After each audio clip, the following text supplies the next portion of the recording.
It's just going to be like a part 2 to last week's live of The Body Keeps the Legacy. And I wanted to talk about accountability because a lot of that live was talking about the responsibility of women and us holding the responsibility of legacy and generational healing. And a lot of, I think, people, including ourselves, are feeling like we need to hold ourselves accountable to our healing, to our decisions, all of the things, right? But the world does not allow women to not take accountability. So, like, there is no such thing, really, as a woman avoiding accountability because at some point we have to face our decisions whether we want to or not. You have a kid that you were being irresponsible, you're going to be left with that kid. And even for women, hey, Ariane, for women who choose not to mother and choose to give up motherhood, even though they have children, still will have to face the energetics of that decision with the child, or just the shame that comes with it. So there is no really avoidant accountability. That at some point you still have to process that. Hey, Jillian, or Jillian, which one is it? Either way, you got to take accountability. Like, so I don't really think women get to bypass that, period. But I also think that's why we hold so much responsibility, is because whether you want to, because our bodies are the legacy. Okay, Jillian. We don't get really a say on whether we want to be accountable or not. So the conversation, I think, would have to shift from women taking accountability, especially when we talk about matriarchy and taking our rightful positions within legacy, within sovereignty and power and all the things that we talk about, switching it from accountability to ownership. That we have to start owning our role instead of becoming accountable, because I think accountability is like an afterthought versus ownership is a forethought. That if I own myself, my body, my womb, and my decisions, then anything that follows after that, then I already know what comes with that. And I think a part of the reason why women don't get to bypass accountability is because we do have a womb, and because we are intuitive, and that God literally has gifted us with the portal of wisdom. And so we don't really get to have willful ignorance in a way, because we also have access that men do not. And in that way is why I don't think men should be in leadership, because they don't have the same access to insight and wisdom that we do. So let me go to my little notes.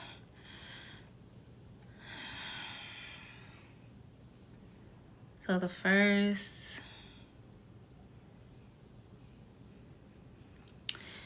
point, the misunderstanding of accountability, which I feel like just talked about. But I think when we reframe from accountability to ownership, we also have to identify how we show up in accountability, of like, how are we holding other women and ourselves accountable. And usually it's through shame, blame, and external correction. So if I make a decision that I don't necessarily own, that life has just happened to me, and say I get to rest on the fact that I was naive, even through our naivete, even through our ignorance, and perhaps our ignorance is from not being taught, not having a mother, not having women around us who are guiding and ushering us it does not matter for women. We will still be shamed, blamed, and corrected in that way. And you can see it in society when women talk about baby daddies. The conversation doesn't hold space for naivete. It then says, well, you should have chose better. You should have picked better, or you should have known better. And if we are going to step back into a space of matriarchy, then we also have to be able to teach the younger generations that they will have to own their decisions, because regardless of whether or not you know better or not, you will be held accountable. Women learn the word accountability, which I feel like, I know when I see men talking about accountability, I just roll my eyes, because I don't think they fully even grasp what accountability even means and looks like for real, because their body doesn't hold the legacy. And so they get to approach accountability also from a place of disassociation. And I've talked about this in terms of parenting. What Josh said, the darkest timeline.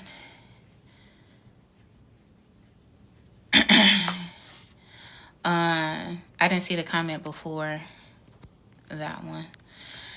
But what was I? Oh, in terms of parenting, when I had made that post about women having to have a regulated nervous system so that they could give their children a surviving chance, the reason why I don't feel the same about men is because men also parent from a place of still sovereignty, in a way that, like, their body isn't attached to parenting in the ways that mothers do.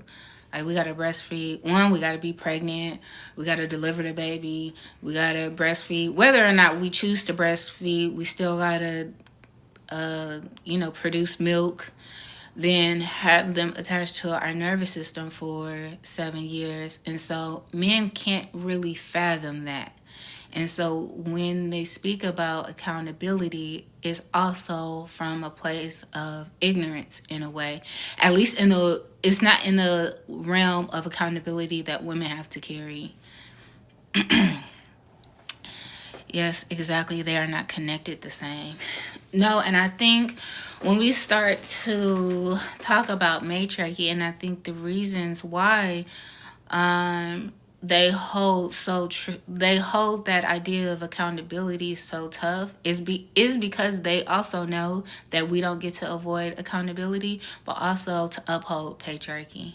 That as long as they don't have to honor the ways that women have to own their decisions and show up in leadership, whether or not we get acknowledged for our leadership or not. Because as much as we talk about patriarchy, underneath it, we are still pretty much a matriarch society. Don't shit really run for real without women being by men's side. Every powerful man also has a wife, which is why they don't do business. They don't want to be in the same circles as men who are not married or don't have any type of discipline about themselves, because they also know that you need the stability, even if it's emotional stability. You need the emotional stability of a woman in order to even, personally, I think, have that type of discipline. I was talking to a friend earlier today about lust, and I think lust is really a reflection of not being able to sit with or process your own energy. And so to be lustful and to not have sexual discipline is because you're constantly wanting to come back into your body. You're constantly wanting to experience that pleasure, because pleasure also brings us into the present moment.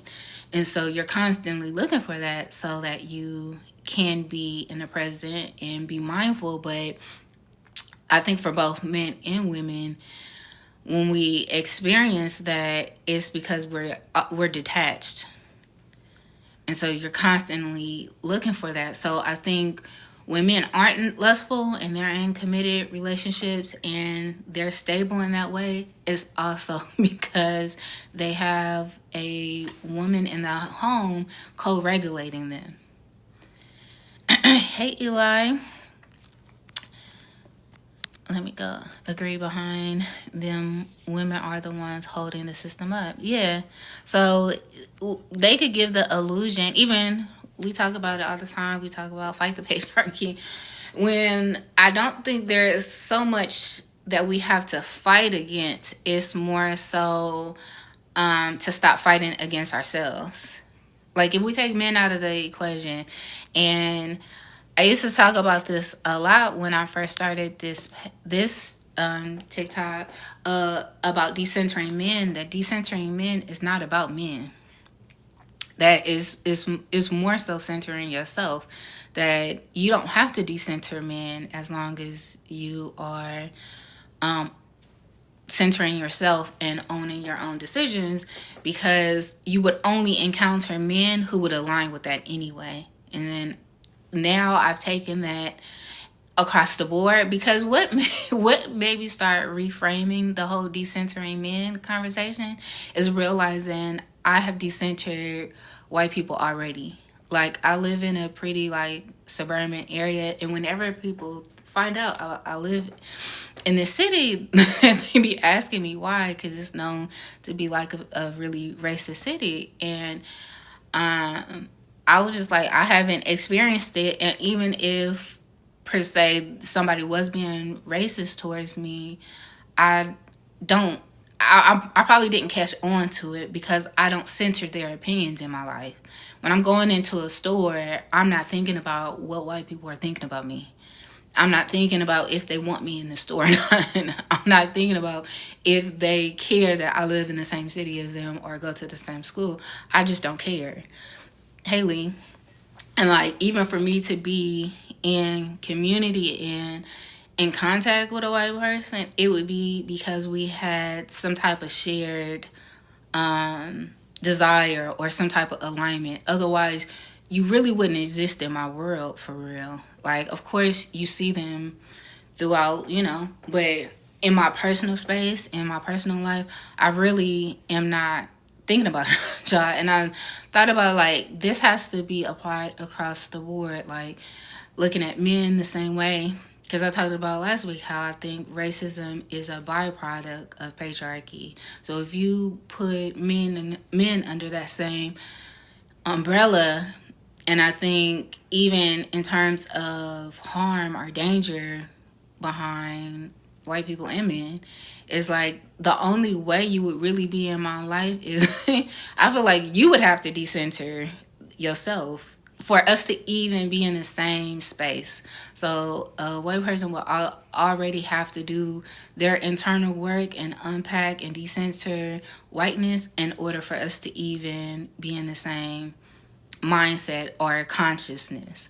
And the same with men, that we really ain't gonna cross paths or align in any type of way unless you have decentered men and patriarchy and the things. And so I don't think we have to fight the patriarchy. I think we have to start centering womanhood and owning our divinity. Because I think that's the missing piece, is that we don't honor it. Like, of course, we're intuitive, we're emotional, we're all these things, but have we even really been using this to our benefit?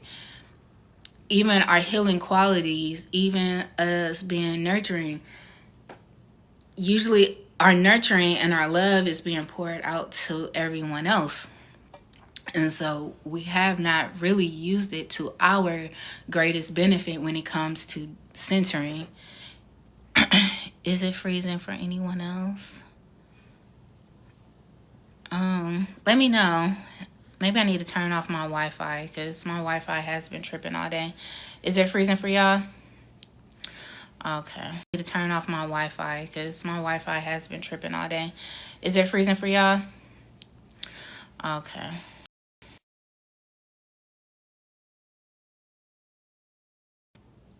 I just turned it off, so I'm gonna just use my phone internet. Let me know if that's working better now. Is it still freezing for y'all? Yeah, I guess I shouldn't be talking. I shouldn't be talking about this, huh? Probably when I started talking about the whites. um. Anywho, when we talk about decentering, I don't think it is so much about external shit. And even today's card of the day, I've been doing, or I did it twice, but I'm gonna do the whole 78 cards. But today was just the second card of the major arcana, which was the magician. The magician is feminine, in my opinion. I think there's different archetypes. In the regular tarot deck, is a man displayed on the card, but I see the magician as feminine energy because we have access to the Akasha and to our genetic memory. And so even on that card, you could see she had the infinity symbol above her head, meaning she has infinite wisdom as long as she's willing to tap into it. So that as above, so below is why I think we don't get to skip being accountable for our actions because we have that access. So when we are moving in naivete, I think it's because we are learning how to access that. So even the archetypes of the maiden, the mother, the crone. When you're the maiden, you're still in a daughter state. You're still in a childlike state. So you may still be naive. You may not take accountability for your actions and your decisions yet because you're still in the realm of learning. You're learning how to work with your own energy. You're learning how to become a mother and steward the bloodline and really carry on that legacy. And it is less about having children. The maiden isn't just someone who hasn't had kids yet. The maiden is someone who hasn't gained the wisdom of a mother yet. Because we could all be mothers. It don't take nothing to become a mother but to have sex with somebody.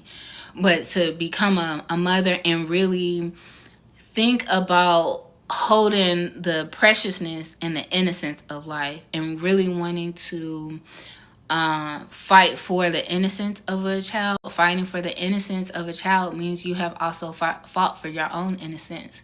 And that's, I think, how you transition into going from the maiden to the mother, is because now it is safe with you.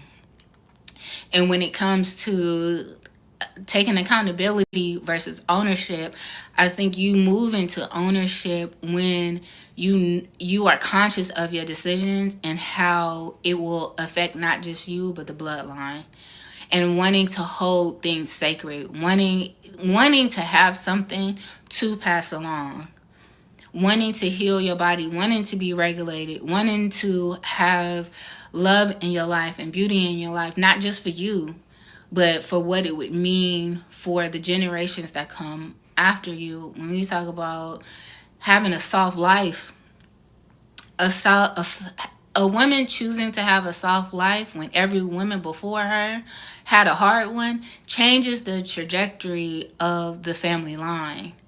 Because, like I was saying last week, especially for Black women, is it still freezing? Because I just got so I thought it was my internet, but I think it's TikTok. So maybe they don't want me talking about this. Let me know. Is it still freezing for y'all?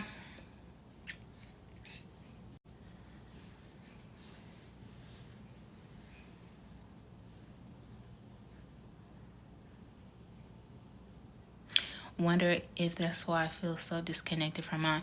Personally, I think the women who are coming back into The wisdom keepers and carrying on the legacy are the women who are changing the trajectory of it. Because you can't be in the same environment as them. You have to be separate. Because, and I talk about this a lot with my enmeshment videos of like, you really don't see it until you out of it. Even though while you're still in the family system, you're still surrounded by the patterns, you may realize this isn't right, or this is dysfunctional, this is toxic. But as long as you're still in connection, you also have to participate, because they'll require you to participate, because a part of upholding that pattern is everybody has a role. So if everybody plays their role, we're going to continue this pattern. But when there is a pattern interruption, or the black sheep, the scapegoat, whomever you like to call it, when they leave the family, that also disrupts the pattern, because now they're looking to fill that role, and they will fill that role with somebody inside the family. It's just, that's also why it's more important for you to really do this work, is because the scapegoat, the black sheep, they'll leave the family and their life is going to look completely different than the rest of the family. And so for the person that they put in your place, because that role still needs to be filled, and it will be filled, that person will also experience the same chaos and turmoil and dysfunction that you did. And when they get ready to leave, they will also need to look to you to say, how did you escape this? How did you get out of this? And I can say this is terrible, but my daughter's father, complete narcissist. And I mean, like, I don't use the word narcissism lightly, because I think we all have narcissistic traits, but I'm about 90% sure he's clinically diagnosed. And when I left him, I basically had to escape. I had to escape. But every woman that he dates now, and I mean, I just probably got a call or a text message last year. Every woman who has also had to escape this nigga has reached out to me of like, how did you get away from him? Because that's how insidious he is, that he's batshit crazy, and they be wanting to know, like, how did you leave this nigga alone? Or how did you get rid of him? Because also, I think how he talks about me is like I'm crazy. And so they be wanting to know how to deal with him. And so I think, like, when it comes to being the black sheep and the scapegoat, it's also necessary for you to create a different life. Because one, now you're capable of creating a different life, and it needs to show. It needs to be an example to other people, even if it's not your family members, to people online. My enmeshment videos are probably the videos I've done the most on here, because it is something that people can relate to. A lot of people are going through this right now,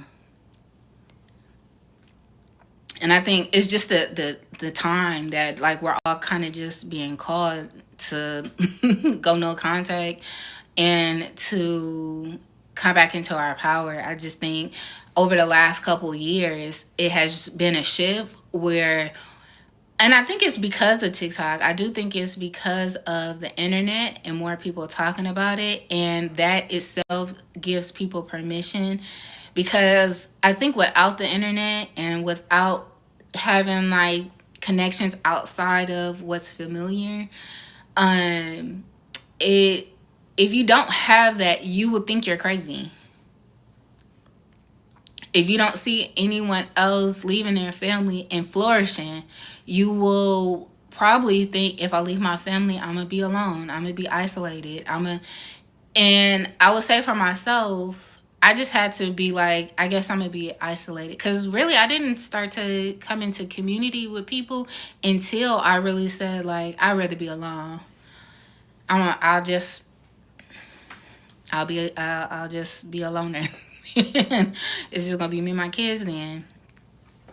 Absolutely, me on the kind of alone in this part. Yeah, I feel like because it's so hard to maintain the relationships, even okay, if I went no contact with my mom, eventually I would have to go no contact with my sisters too, because of that role situation. That like your mother, your parents are also going to use your siblings. They're also going to use like grandkids and everybody to also still siphon your energy in a way. And I think this, especially if you are the person in the family, and really I think this comes down to being a cycle breaker and changing the pattern. I would say, like, I don't think it's because, oh, we're just chosen and, like, God chose us. I just think you're capable, that your nervous system baseline is higher than everybody else's. That, like, you have a higher capacity to emotionally regulate. And usually what happens in the family is you're co-regulating. And so when you leave... they're not going to like that, because now it feels chaotic. So they're going to try to snatch you back in, and they will use other people to siphon your energy. They don't want you back, even if it's from a place of toxicity, even if it's chaotic. Just having your energy back is also common. So they don't need you to come back all peaceful and calm and gentle and all of that. No. They'll take you coming back fighting and screaming it if that means they still have access to your energy. And so I say all that to say, like, if you are having to, like, go no contact with your family, take that as a stamp of freedom, that you really get a blank slate.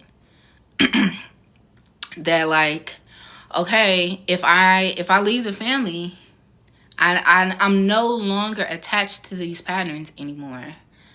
And there is a void period of that, of like, okay, you detached, you're not necessarily rooted in these patterns. Then you go through a void period to where, okay, it feels a little lighter in here. I'm not regulating everybody. Let me start creating my own patterns. And I feel like that's where I am right now, where I'm now starting to create from a place of more ease because it doesn't feel as chaotic. But I think that's when you know you're also changing the trajectory of your line. Because now, even when it comes to like ancestor work, you'll also start to work with different ancestors as well. Well, let me go back to my little notes. Let me see, what was I talking about? I feel like that got me off topic.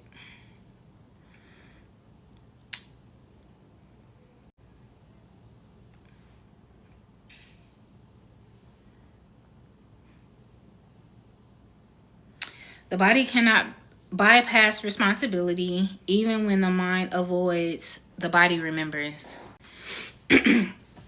So, in terms of accountability, this is what I'm saying. Women don't get to bypass responsibility, because our body, not only do our body remembers, and like the saying, the body keeps the score, which is how I even got to this topic, but the body remembers, and the body remembers even for men, but the difference is we're also snatched back into our bodies, even if we're disassociated the whole 3 weeks we're not on our period. It's hard to disassociate while you're on your cycle, which is why you're more emotional, which is why you have cramps, because your body is having to process the emotions that you probably weren't able to process throughout the month. The cramping is because it's not a regular flow. There's some stagnancy there. And because the pain of cramping also brings you into your body, because pain is a signal that, okay, something is trying to be processed here, that there is some stagnancy here. Let me pay attention. Let me be aware. And so we don't get the same ability to bypass.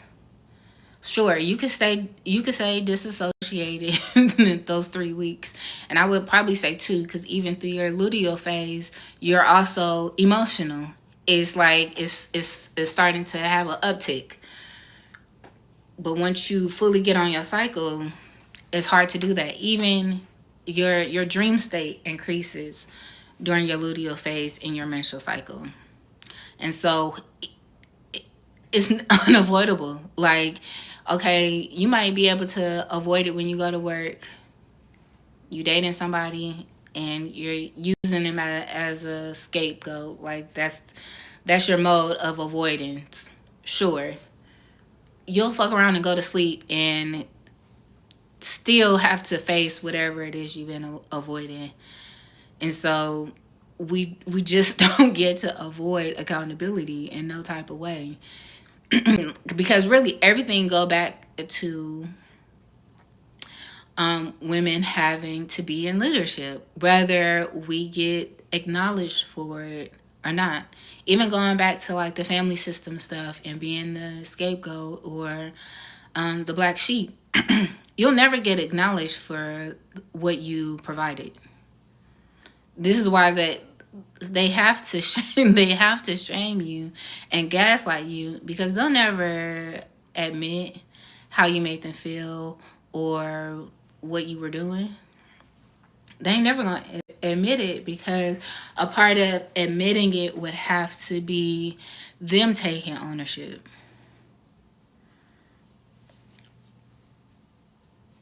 And if they were ready to take ownership, we wouldn't even be having this conversation. Like, I was talking to a lady earlier, and I was saying, like, in any relationship, whether it's family, friends, romantic, the best that we can ask for is you being committed to doing your work. That relationships are inherently triggering. They just are, because they are reflecting an aspect back to you that you cannot see, which is the part of the sacredness and the intimacy of relationships, that you get to walk me back home to myself. You get to constantly show me a different version of myself, so that I can accept this about myself, so that I can fully embrace all of who I am through all dispositions. But where it becomes hard is when one or both are no longer willing to do that. That, like, we can have conflict in a relationship. If we're able to call it out, we're able to have the conversation. You could go do your work, I'll go do my work, and then we could still relate. We could still be in community. We could still be in family together. But the moment that we can't do our work with each other no more, that means the relationship has to end. And when it comes to family and really saying, like, I don't want to participate in this pattern anymore, is also part of that, of realizing, if I am going to create a new pattern, whether it be for myself or for the family line, for the legacy, then I have to part ways, because it is no longer in alignment. Even in Bell Hooks' book, All About Love, that's one of the first things she say, that love is not about care or even nurture. It's about upholding your spiritual growth. And so in family systems, when I'm saying, like, they're not going to admit that, because they will have to take ownership, you got to leave then. Because a part of that is what, like, we all have to own our shit. We all got to be able to work through that. And I think families is the most difficult, because the foundation of the pattern is so deeply rooted that everybody can blame each other. That like no one's truly at fault, and that's the hard part. That like we were all just born into this shit. Like we could go back generations and generations and generations. Everybody has been playing the same type of roles. That we've been in the same pattern probably for many, many generations. And so when we really peel back the layers, is anyone really at fault? No, not really. But we also have to be responsible. We also have to take back ownership. And if you can't own how you show up, then we can't do this no more. Family or not, friend or not, lover or not, husband or not. We can't do this no more. I can own my shit. If you can own your shit and we could work through this together, cool. But that's the requirement of relationship. And like, you're never going to be in a relationship that does not bring up conflict. You're never going to be in a relationship that is not triggering in some type of way. It's impossible. And so like, even jumping ship and cutting off people, you're going to keep recycling the same person. So yeah, you might be able to cut this person off. But if you never take ownership, you'll just attract a different version of them. This is why I talked about this when I had talked about Jhené Aiko and Big Sean, and everybody was talking about like she been in this long relationship, they ain't been married, and I could relate because I was with my ex for 12 years. We were never married, which personally I feel like marriage was never a big priority to me because I never grew up seeing happily married people. So I was never in a rush to get married. But I was saying basically, do I feel like I wasted 12 years? No. Because I feel like it still would have taken me 12 years to learn what I've learned. Like if I could have learned it sooner, I would have. And so even if I didn't spend that 12 years with him, I still would have spent 12 years learning the same lesson. I just would have learned it with more men because I would have broken up with him and gotten with someone else with the same exact patterns. And the cycle would have continued for however long it needed to up until the 12 years because I just was not ready to face the things that I needed to face. I couldn't take ownership until then. And so for me, that's how I give myself grace in it. Was it stupid? Sure. Yeah. But if I could have learned it sooner, I would have. And I think that is the honoring of your own spiritual journey. We could all look at somebody else's life and say, they ain't doing that right. They need to do this. We don't know what they came here to learn and when they are going to learn it. And this is why, like, eyes on your own paper and following your own path, following your own journey is so necessary because you don't know what God doing in their life. You don't know what their path is like. You don't know what their purpose, what they're meant to do, what they're meant to experience. And that's where you get in the way of somebody else's karma because you think you know best. Or because you think they should have a different trajectory of their life than what is probably destined for them to experience. And when it comes to recreating the patterns in your life and looking at your family patterns and how you want to do it differently, know that that is a blessing. Not everybody is thinking like this.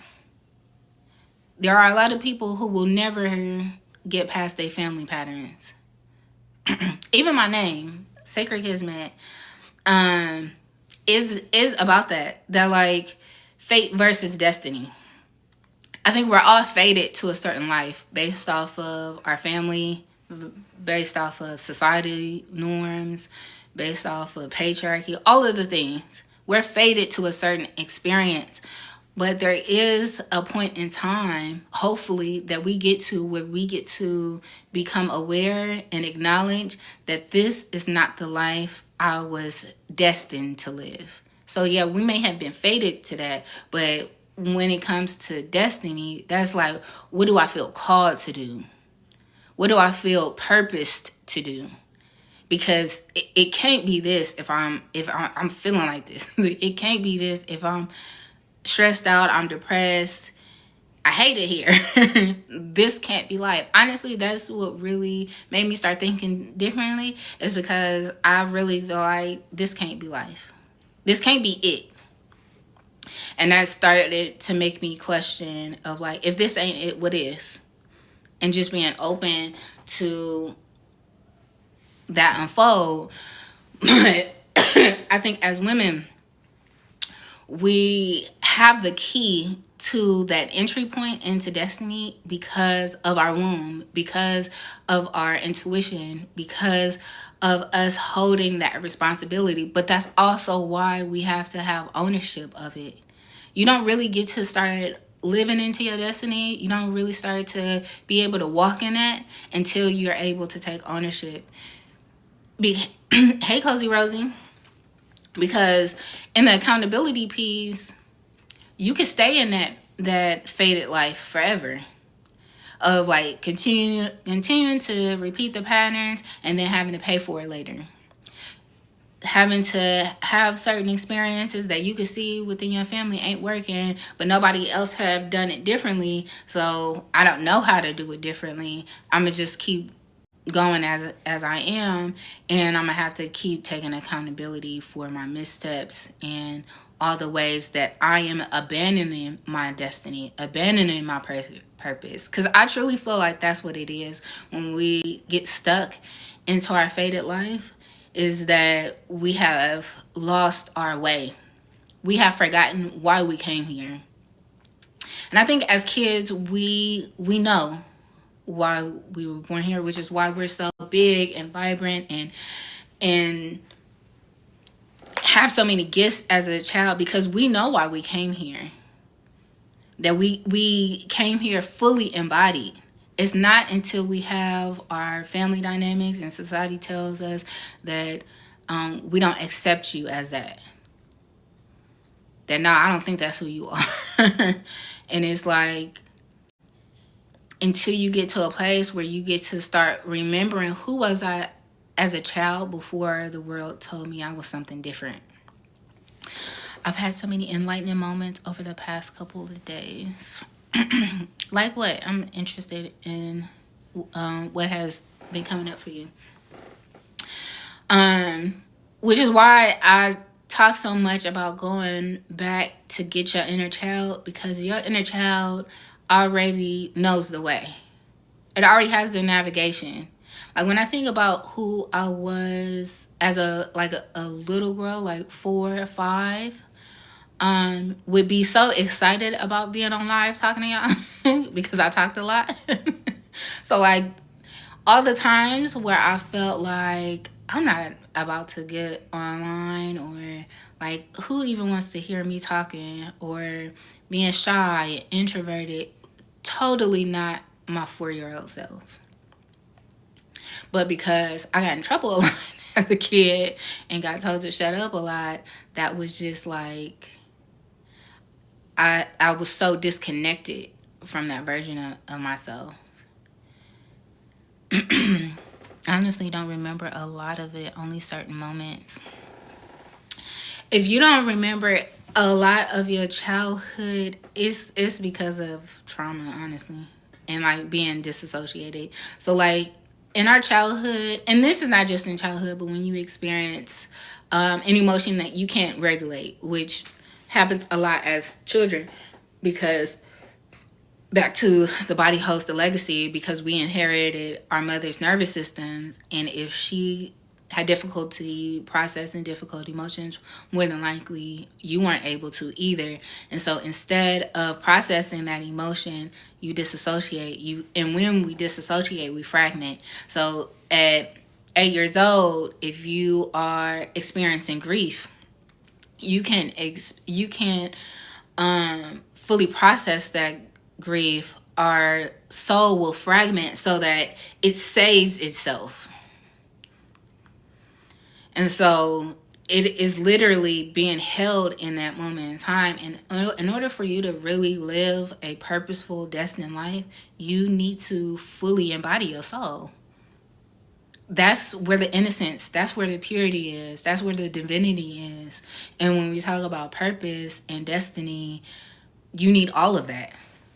Like, you can't leave 8-year-old me behind. Because 8-year-old me has experiences of utilizing the gifts and the joy and the exploration that I need. So then 8-year-old me becomes my teacher now. Because 38-year-old Valerie don't fully know what joy looks like as an adult.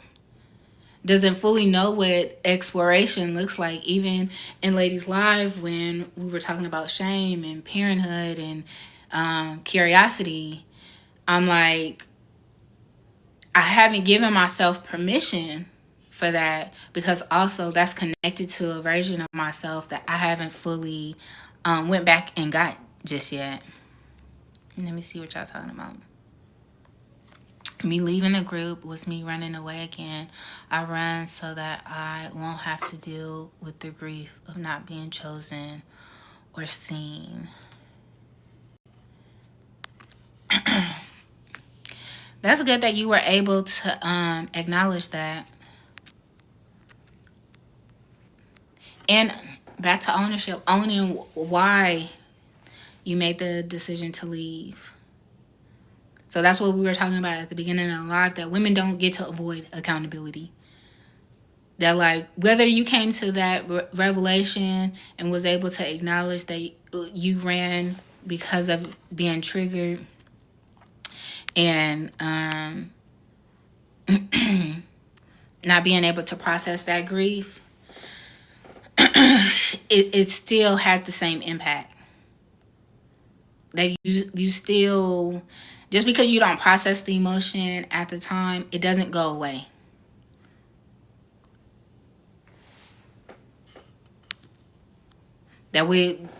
It's just gonna be waiting there for us.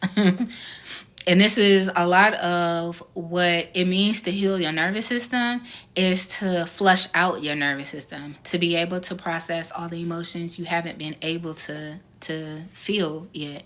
And so this is why I say nervous system healing is not a quick fix.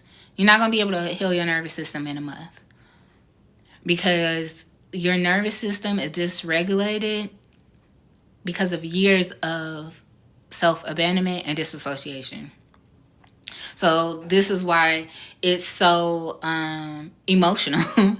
It's so draining, which is also why it takes a lot of people to be in isolation when they're healing their nervous system, because you are processing years worth of emotions. That's why these conversations are so important. Yeah, that's what me and Lady were talking about earlier. Like, within the group, if we're all going to agree to be in relationship with each other, that has to be the commitment, that I'm willing to be triggered here. I'm willing to see aspects of myself, because even talking about 8-year-old Valerie, there's 1-year-old Valerie, 2-year-old Valerie, 3-year-old Valerie, 4-year-old Valerie. All of those aren't fully with me yet. And as I'm in relationship with you all, as I'm in relationship with my children, as I'm in relationship with people I choose to give access to me, I'm also agreeing that you will help me bring those pieces back home to myself.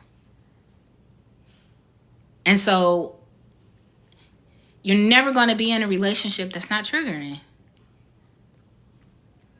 Because there's no one who does not have trauma. There's no one who doesn't have pieces to recall. Because it even gets more complicated than that. Like, this is why I'm saying the body keeps the legacy. You inherited your nervous system. So even if you had a wonderful childhood, no trauma, don't mean your mama did. Don't mean your grandmother did. Don't mean your great-great-grandmother did.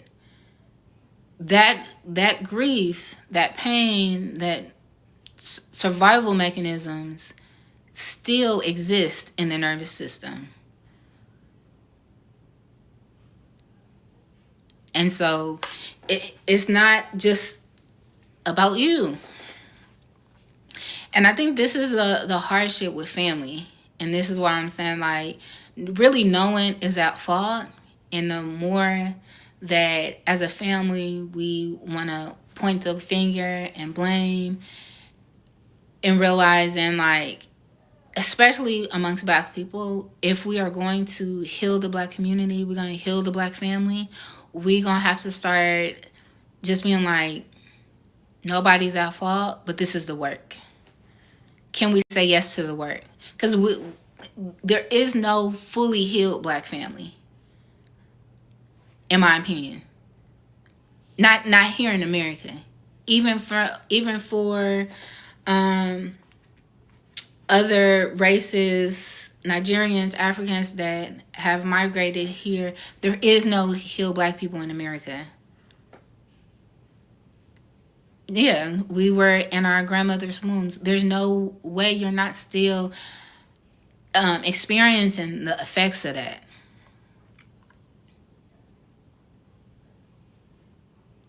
And so this is the work that as women, if we're going to step back into our ownership of being leaders and matriarchs and wisdom keepers, that we have to be willing to see each other in each other.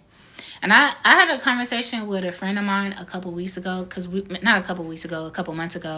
when we were talking about friendship and how much our relationships, I feel like I have had a masterclass in relationships over the past 2 years, because it started with men, and that was a couple years ago, but it went from men to friends to family, and I guess now I'm learning more about being in community. But when I say community, I mean like with strangers, and like getting to know people and still holding space for where they are and their own spiritual journey. It's like, where was I going with that? Sorry, hold on. I lost it. I was talking to my friend, and cause we were talking about like how many people we've had to cut off in the last couple of years, and I was saying, like, for women who are choosing to do this work and honoring what it means to be a woman and having reverence for that and really holding true to what it means to be a woman and a mother. This is where going from not the maiden, but the mother. The crone comes later. But I think crones are needed. But I think because the older generations is just a lost cause, we have to step into being the mother too, so that when the time comes, we can also step into crone. So I feel like we are also having to be the matriarchs of our family, because the older generation who should be the matriarchs are not the matriarchs. Emotionally, they're younger. So we can't not rely on them in the ways that we probably should be able to. But if we are to take back hey Tam, sorry, I was gonna say hi, then say hey, and then combine. But if we're gonna do that, then we also have to hold space that this is new territory. That, like, we are just starting to hold femininity in a sacred way. We're kind of the initiators of that. We're going to have to lead the way. And so when you get into spaces with other women, you also have to take in consideration where they are, who they are, who are they to become. Are you giving them room and space to grow? And also holding space for that tenderness, because that is needed. So, like, if we look at the mothers, you're not just mothering children. You're also going to have to mother other women into motherhood. And when I say motherhood, I'm not talking about children. I'm not talking about parenting. I'm talking about the archetype of a woman if you are stepping into the role of a mother, you will also have to mother other women. And just like you can't throw away your child, we can't just throw each other away either. That we have to be willing. And when it comes to what I was saying about relationships and holding the spiritual commitment of, you are showing me an aspect of myself, that has to be true for women too. But I think women deserve the grace, because we know how much we carry. We know we don't get to avoid accountability, that at some point you're going to have to face this. And I was listening back to the rest of Ladies Live from Friday with Serena Royale. And at the end, Lady, are you still in here? You were talking about how you didn't throw a friend of yours away even though she was talking to your ex. I thought that was so beautiful. That like you still cared for her even if it could have been received as betrayal. And like even for me, I probably would have threw her away. So like I'm saying this, but if we are to be the leaders of what it means to carry femininity in a sacred way, then you also have to hold space for their gentleness. You also have to hold space for their innocence, because when a woman gets to hold on to her innocence, she also gets to hold on to her purity. She also gets to hold on to her divinity. And that is what we're fighting for. When we talk about fighting for matriarchy and fighting the patriarchy, no, leave patriarchy where it's at, because they are not going to willingly give up that. But the more that we fight for our innocence, the more that we fight for our divinity and sacredness, I think that's how we take back our power. I can't quit him. I chose me. Quitting on this is quitting on myself. Are you talking about with your son? Sorry, I just been talking. I don't know what y'all talking about.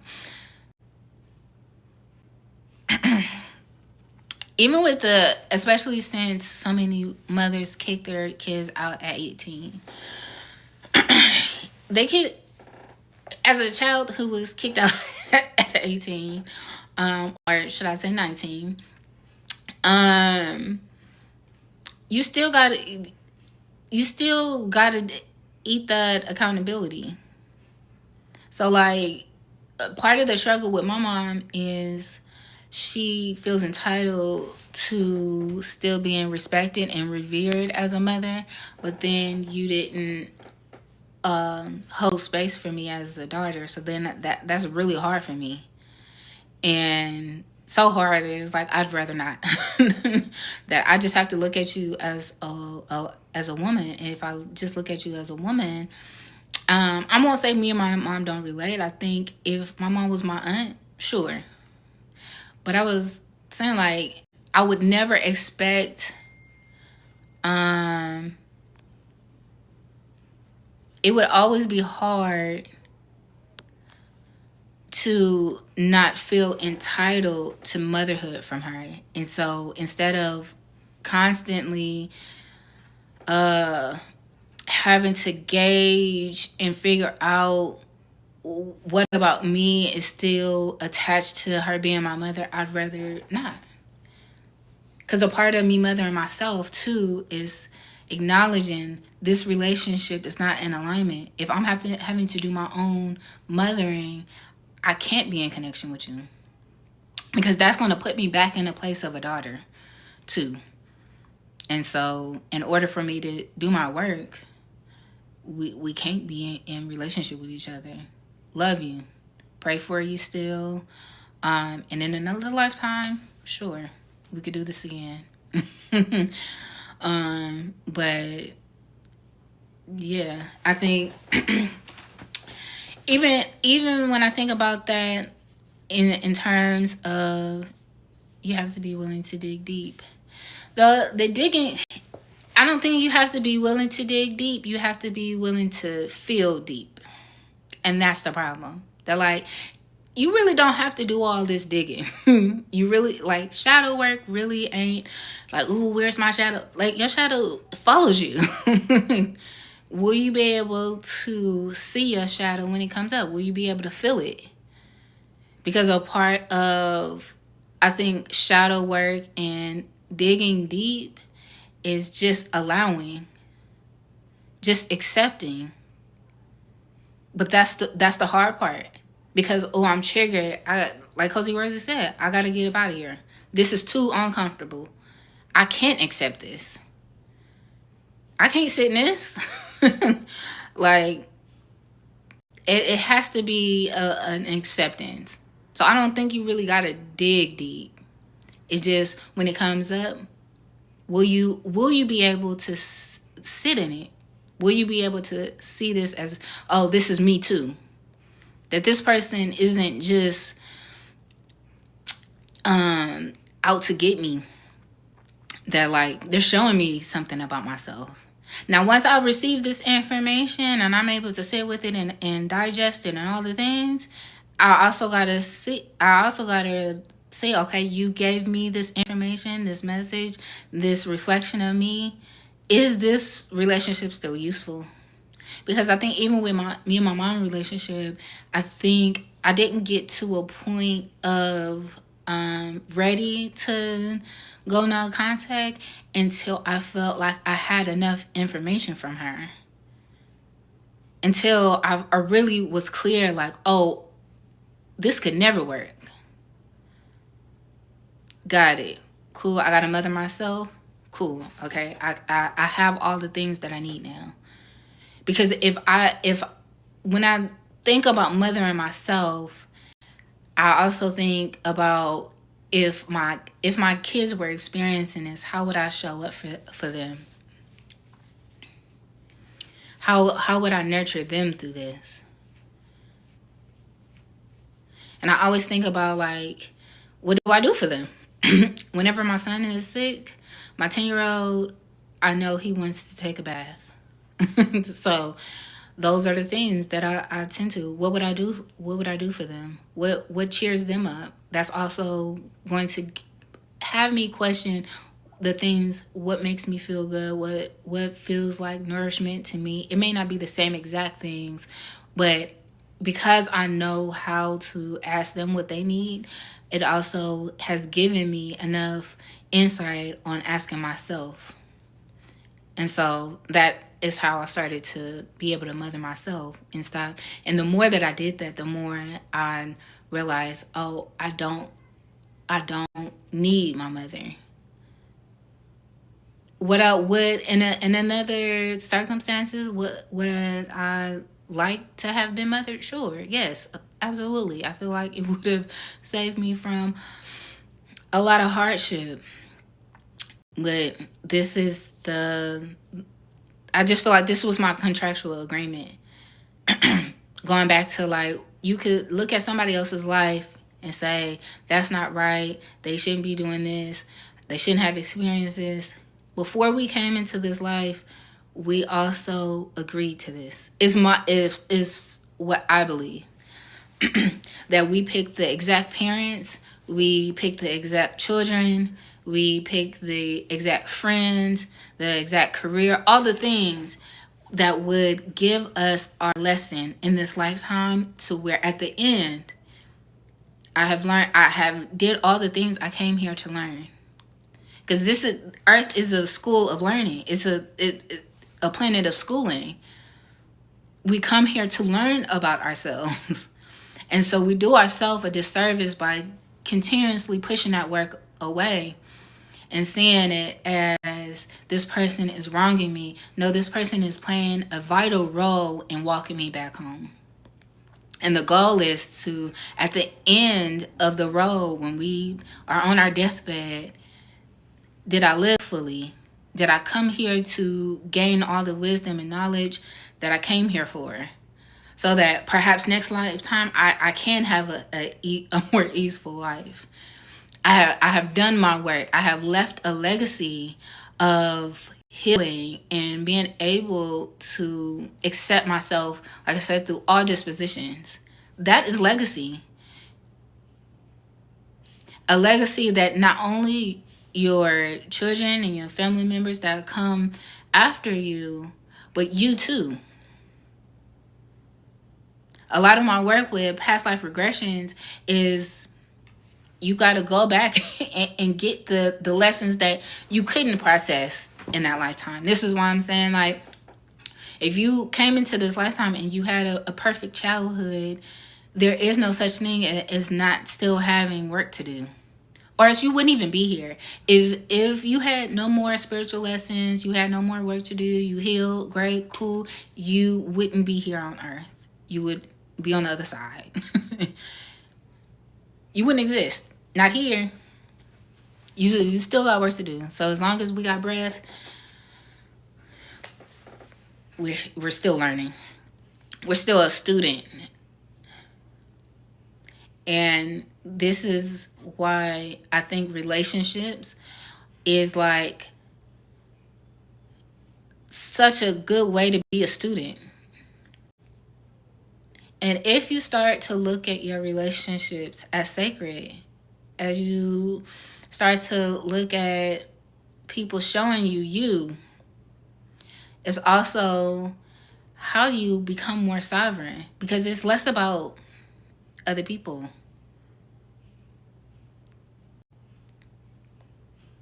You don't really care about, I don't want to say you don't care about what other people got going on, but you also will have respect for their own path and their own journey and their own lessons. Some months, some years, we may be in the same class. Another year, you might have to change schools. You might have to go a different direction. But I think the commitment in relationships is that we are choosing to learn through each other and with each other. I need foundations first, but I look forward to it. What y'all talking about? Y'all are so gifted. We also chose this experience. You guys to do that path of virtual valor. It's like a time machine. I find it so funny when you say it's a time machine. It really is, but I guess I just never really think about it. I've never heard anybody talk about it as a time machine, but it really is. Personally, I think when I see movies and stuff like that about time machines, I really think movies do a great job of telling us how much they know about us spiritually and like psychology. They put it right in our faces of what's possible, but we'll never realize it because you think it has to be something tangible. So I think like time travel is a real thing. It just, because with the Akashic Records, which is what I originally had planned on talking about, with the Akashic Records, you can time travel. It's like turning our bodies into a time machine is the best way I can describe it. It is. And I think turning the body into a time machine, for me, I think it's just you tapping into your nervous system and accessing what's on backlog. Because even when I used to call it past life regressions, I've always changed the names up because it's like, some people do regress to a past life and then some people do not. But I think whatever pattern is most prominent in your life that needs to be reprogrammed is what comes up. So if that pattern is rooted in a different life, that's the life that will come up. But if the pattern is from childhood or whatever, that's going to be what comes up. Because I think of it as like everything is past, present, and future all exist now. So if you are tapping into a timeline, it's only because it's more present now too. That's the timeline that's kind of like overlapping.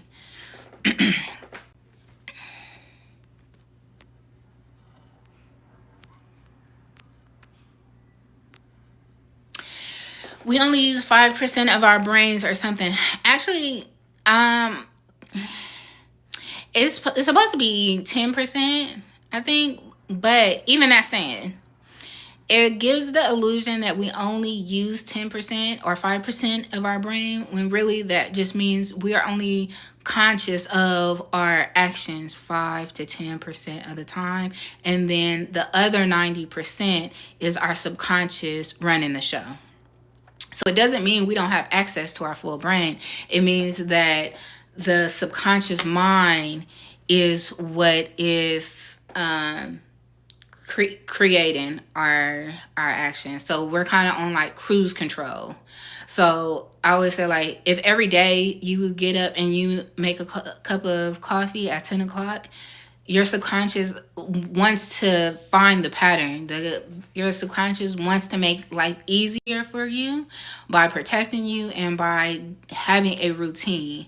And so when you think about only being conscious 5 to 10% of the day, this is why repatterning your patterns and reprogramming is so hard, because you're only conscious of it so little of the time.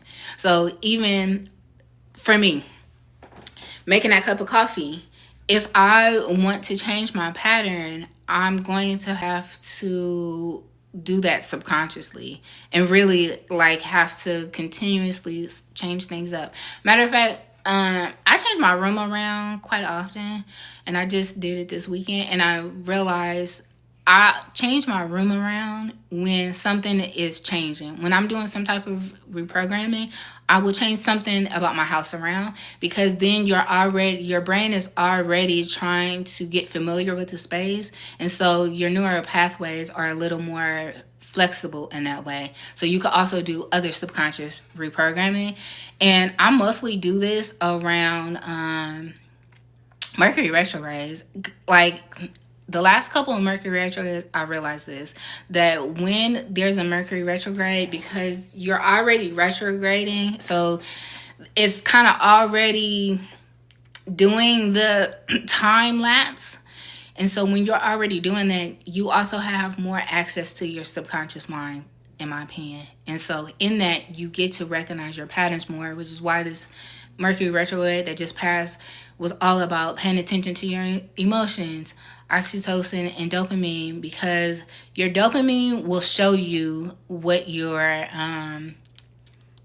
like addicted to.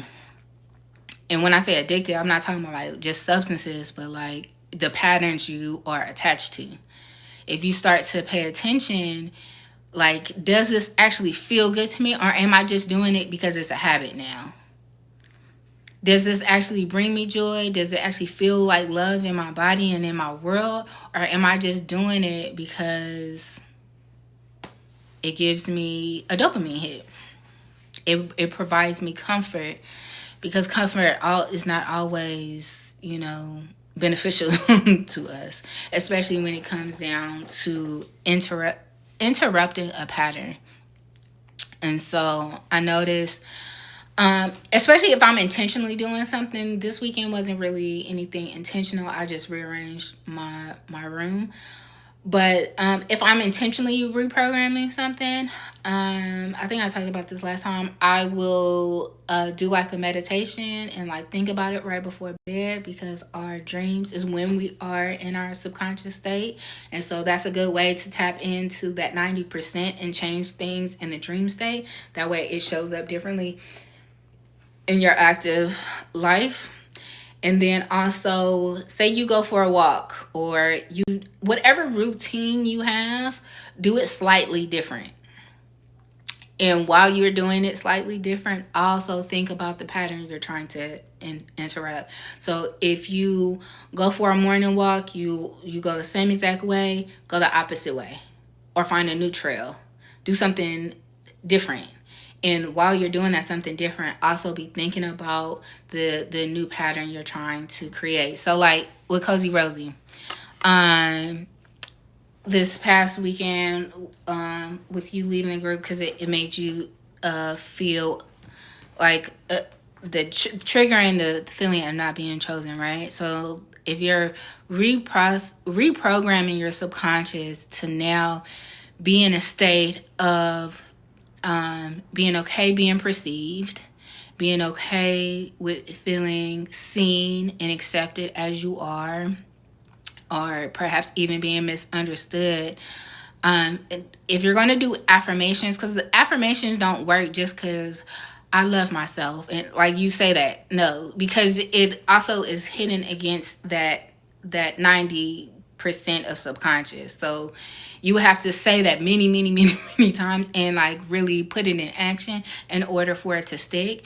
But if you start saying your affirmations, even if so for Cozy Rosie, do a voice note of I feel loved and accepted when I'm seen. I feel safe to be perceived. I trust myself even when I feel misunderstood. Say those affirmations and do a voice note and listen to it right before bed. Listen to it right before bed and right when you wake up, especially when you are in your follicular cycle and when you're in your ovulation phase of your period, because those are the 2 weeks where our neuroplasty is more acceptable to a new idea, because we're already trying to create a new pattern. We're already creating a new cycle, and so we're more open. And also, like I said, change up your routine a little bit. And there's another one. If you stand in the mirror and brush your teeth with the opposite, your less dominant hand, because that also rewires your neural pathways, and listen to the affirmation with that too. So like with me doing hypnosis, I'm more so geared towards like nervous system regulation and processing your emotions and past life stuff, whereas other people who focus on hypnosis kind of do this, but I feel like these are things that people could do themselves. Like even if you were to YouTube hypnosis for feeling safe being perceived, you could listen to that right before bed and do that yourself. You don't necessarily have to pay somebody in order to do reprogramming for that. With my work, I'm more so am taking you back to a timeline or age or life, so you could process the emotion, and you're able to process the emotion because I'm also co-regulating with you. This misunderstanding this weekend was when she said eerie omnipresent. I thought she meant that I was creeping everyone out, and I never wanted anyone to feel that way.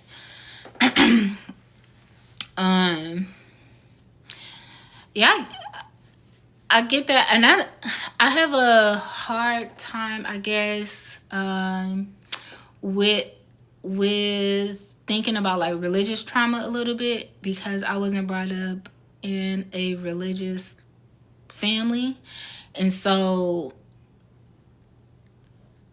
that I'm trying to find the words that I'm trying to think about.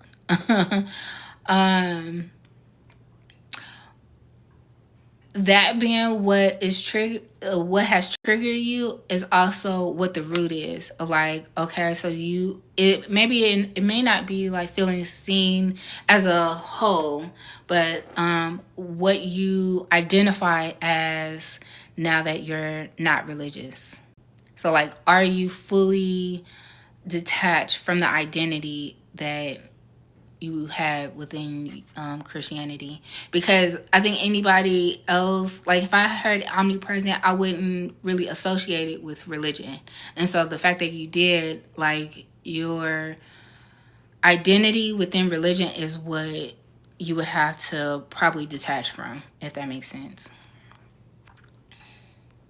The whispering it in the mirror, I just seen that, and I have been like testing that theory out. I'll let you know how how I feel about it. But I do think it works.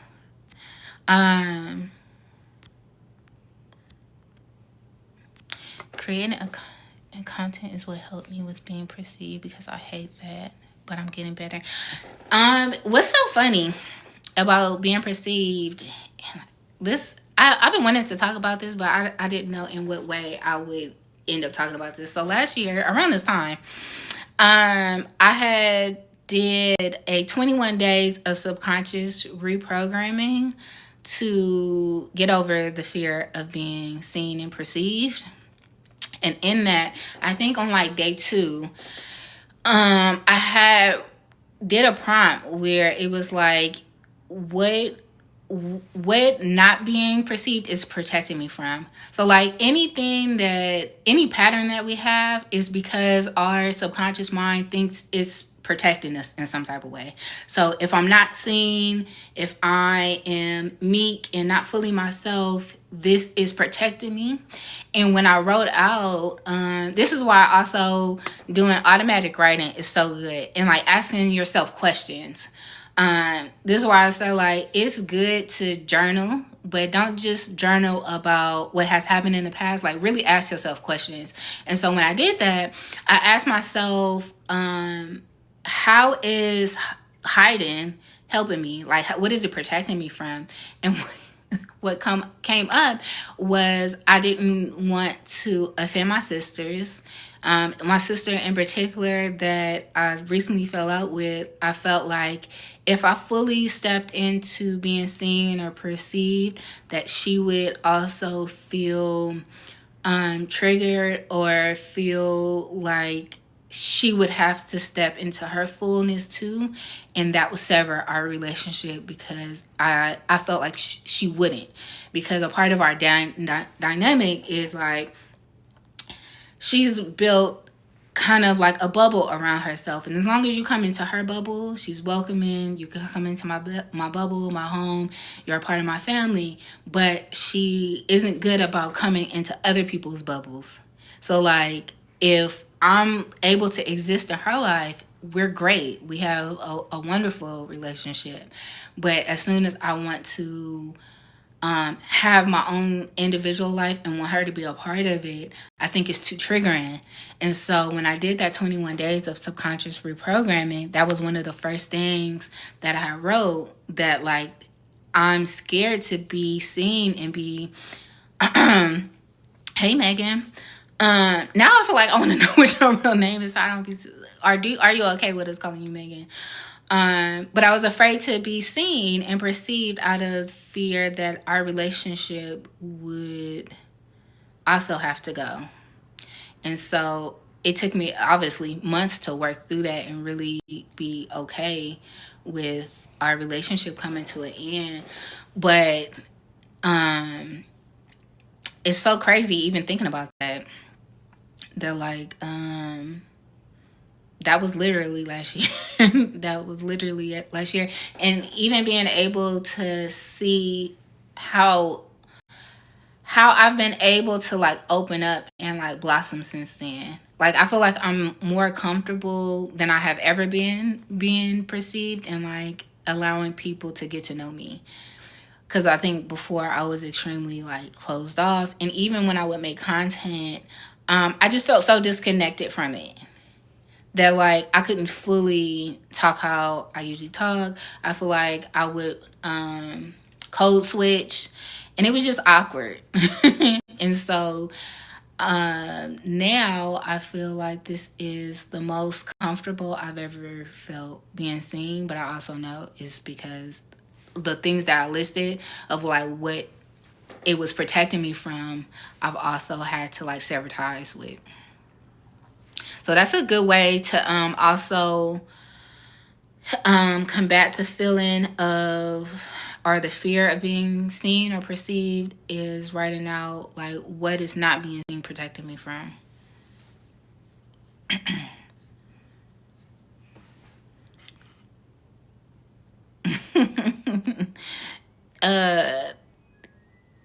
I think when one of the lives lady had said, hey Megan, and my son had heard, and he was like, oh, I like how she said that.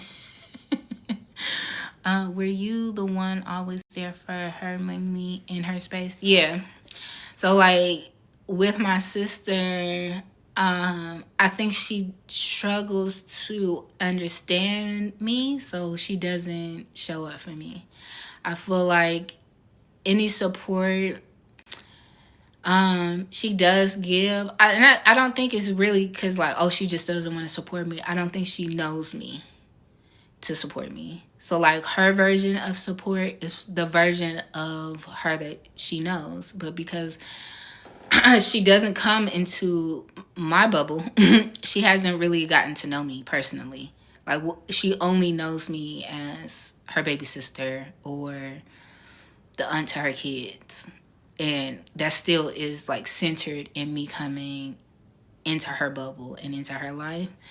And part of our relationship in it was like me saying, like, you would need to support this version of me. Like, I can't only show up for you and be a part of your little bubble.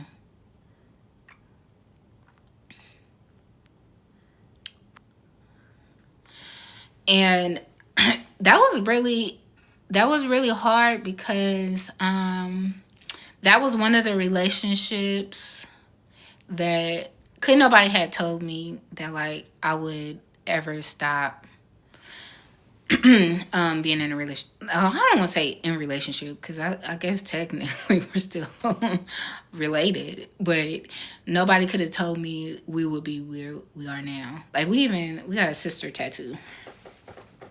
So, like, mine is on this swing. I know it's upside down, but she has the other side of my swing. And so, like, we were really close, but I think over the last couple of years and me being in isolation made me realize, like, I don't have no support system. And then I had to, like, unpack of, like, how can we be so close if I don't have no damn support system? And so we not as close as I thought we were. And me acknowledging that was back to, like, the family system stuff. Like, nobody wants to own their part. So, like, a lot of her identity is wrapped up in being a good person. So, like, hearing from somebody say, I don't feel supported, goes against how she identified herself. So it was triggering. So you were close with her, but she wasn't close with you. I would say she probably felt like we were close too. But I don't think her idea of close was a version of me that doesn't exist anymore. So I think, like, the closeness, in order for us to stay close, I would have had to stay the old version of me that was willing to self-sacrifice, that was willing to abandon, because really I was abandoning my own bubble and my own life to be a part of hers. And being in isolation made me realize, wait a minute, I like my bubble. I like my life. I want to share it with you, but I don't want to abandon it to be in yours. And I just don't think she understood that. Like, we never really got to have that type of conversation because she wasn't open to the idea of me saying I didn't feel supported. So, like, it never went no further. And I feel like I ain't finna beg to have the conversation with you. That's why I say, like, the best we can ask for is to be committed to seeing each other. I mean, seeing ourselves within the relationship. So if I tell you I don't feel supported, my hope and my ask that if we're in relationship with each other, that you are also going to do the self-reflecting. I'm saying, like, well, how have I not been supportive? What of this is mine? Am I fully being all of who I can be in this relationship? Am I fully seeing the fullness of who I am in this relationship? Because that really shouldn't have, if we were close, if we really had the bond that we thought we had, we should have been able to survive that conversation. That's how it was with my former friends. It was all good until I needed them. Yeah. I feel like everybody that I've cut up, this is why I say I feel like I've been in a master class of relationship dynamics, because I didn't realize how much I was like showing up in a relationship and how little I required of the people I was in relationship with. Like, I had never really put myself in a position to need nobody. And it wasn't because I felt like I didn't need anybody, but just feeling like being overly understanding of like, I know you got this going on. I know life is life, and I know all these things, but the reality is like life is life and for me too. And like there's no way you would allow me to show up for you like this. Or we wouldn't be cool. There's no way we would even be close if that was the case. If I showed up in our relationship in the same exact way, and I started to look at like all of my relationships like that. It was like, is this a friendship? And if I stop, and really what made me stop was burnout. Like last summer, I was just like really, really burnt out and like overwhelmed. All the kids were home for summer. I'm in here trying to work. I was just like tapped out. And actually like voicing like I'm overwhelmed, I need support, and nobody showed up. So that made me feel like, oh, bet if I gotta lick my own wounds and I gotta take care of myself and I gotta consider myself, then I'd rather do it by myself. Then like that's cool if that's the dynamic we in. That's not how I would have preferred it, but you know, this where we at now. But I think too, turn this back into what we were initially talking about, like the body being a legacy. Had I not gotten to that point of overwhelm, I also wouldn't have taken ownership of how I was showing up. I was so burnt out and tired. Yes, because I'm a mother of 4, but also because I'm not fully utilizing my own nervous system for myself. That like I'm delegating some of this emotional labor out. That like I'm taking on emotional labor that I don't even have the capacity for. So like if I am going to be able to expand my capacity to hold more, I got to get rid of some folks, but I also have to get into a place where I can rest. And I can't rest if I'm showing up for you. I can't rest if the only time I talk to you is when you want to vent. or there's some type of entitlement to my energy and like siphoning it. I feel like that's what made me realize like when I need co-regulating, I don't have anybody to call on. Like if I'm over here sliding down the wall and I'm calling you and you like, oh, I'm gonna call you right back. Oh, okay. So that lets me know that I got to do my own nervous system work. I got to take ownership of my own nervous system. I will do that. But when I do that, it's going to be for me now. So I think that's a part of the ownership too, is making sure you have the capacity for the things that you want. So like when we talk about, you're going to have to take accountability regardless. They're like saying like, I don't have the capacity is not enough. Because also capacity is a choice. That's also what made me realize that is like, you can't just say you don't have the capacity, because when you are reaching capacity, you also have the ability to say no, to stop, or stretch beyond it. That like capacity isn't like a halt of like we're out of capacity. Like you still have say in it. Yeah, you have to give yourself some capacity. But you only really won't be able to take ownership of your capacity when you're able to emotionally regulate and you're able to really gauge and be present with yourself. Because otherwise, you're just going to keep going, going, going, going. You're not even going to realize you're at capacity or you're beyond it. You're stressed thin. So, like, if you don't have the tools and the skills and the mindfulness and the practices, we were talking about sanctuary. I know when I'm at capacity based off of what my house look like. Have I watered my plants this week? My plants really tell me a lot of like, okay, you're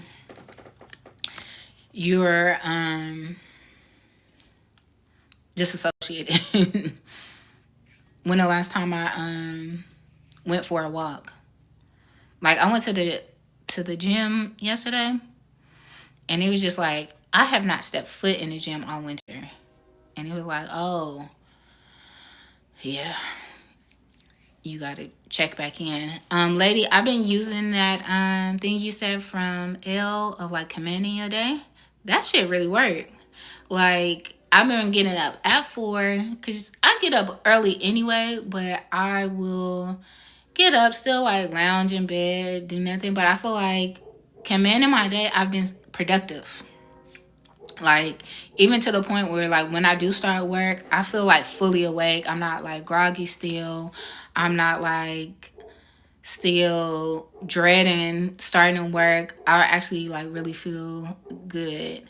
And I always put my phone away from my bed. So like I'll either put it in my bathroom or on my vanity so that I actually have to get up to turn my alarm clock off. But I've been telling myself when I get up to turn my alarm or get my phone that I am commanding you to wake up. And that is just so good. Like this morning, I woke up at 4 and it's just like, I've been in such a good mood today. And Bree, I think we were talking about this. I got the vibration plate. That's good too. I did it this morning. It just came yesterday. And I think that's also really good for helping you regulate your nervous system because it helps you with lymphatic drainage, which also helps you like clear out your nervous system. Like I know I have a lot of tension and trauma in my hips, and that was really good for that. Yeah, I said I've been influenced because every time I scroll on TikTok, I see that damn vibration plate. And they used to be more expensive. They used to be like $100. They're like $50 now. So I went ahead and bought one. And they're supposed to also be good while you're on your cycle. That it helps like alleviate cramps. Yeah, I stay getting influenced too. I had a good back massager too. Oh my god, it was so good. But my cat got to it. I keep saying I'm gonna buy another one. I know you said you be twerking on it. I told you I got a big booty just for show. I can't twerk worth a damn. I just my backside just for show. I can't do nothing with it.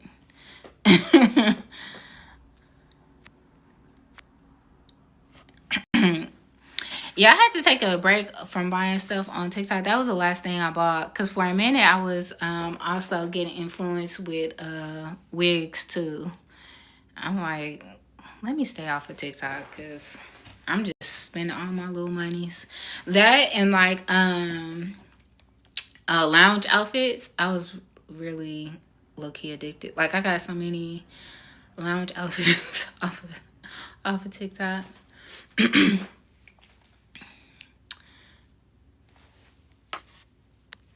Do you? I haven't seen any of your TikTok shop content, Bree. Or are you talking to Megan? I haven't wanted to do no reviews though. I just be on here buying stuff. Are they good quality? The vibration plates. I mean, I guess so. I feel like I haven't seen any other ones to know what I'm comparing it to, but it worked. It does make you really itchy at first, though. Oh, the loungewear, no. Like the workout outfits that I've gotten, are of decent quality, but like the loungewear is like really thin material. So like you might get a couple wears out of it, but I mean, which plate did I get? I'll send you the link. I did it yesterday for like 5 minutes just because I wanted to test it out when it came in the mail. But this morning I did it for 10 minutes. And the only thing, it does make you really itchy, but they say the itchiness subsides the more that you do it because it's itchy because it's like opening your like lymphatic system, and something about it makes you itch. I don't know, but it eases up as you go. Last year, was it last year or the year before?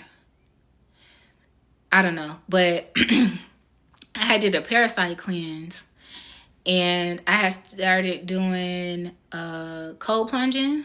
I was going to the cold plunge place 3 times a week. That's also a good way to like reset your nervous system too.